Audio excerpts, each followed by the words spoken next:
Welcome to the Diary of a Pan-African Preacher. There is an African proverb that says, if while climbing a tree you insist on going beyond the top, the earth will be waiting for you. The biblical accounts of King Nebuchadnezzar and King Uzziah deepen the moral and historical warning about overreach. In the book of Daniel, Nebuchadnezzar stands at the height of imperial power, boasting that Babylon was built by his own might and for his own glory.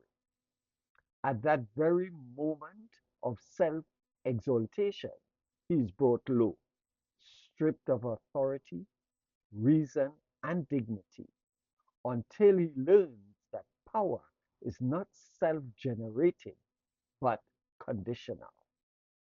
Similarly, King Uzziah, though prosperous and favored, oversteps his God-given role by entering the temple to perform priestly functions forbidden to him.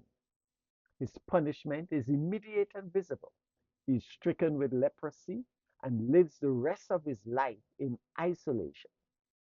In both cases, the sin is not ambition alone, but the refusal to recognize limits.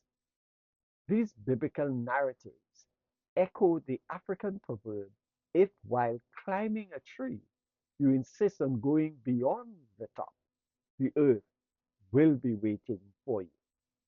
Nebuchadnezzar and Uzziah climbed high, but their downfall came when they confused authority with entitlement and power with immunity. Their falls were not accidents.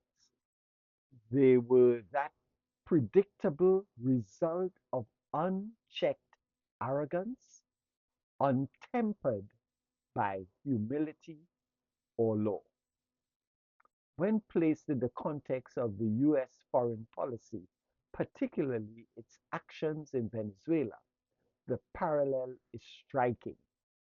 Like the ancient kings, the United States has often acted as though its power places it above international law, state sovereignty, and due process.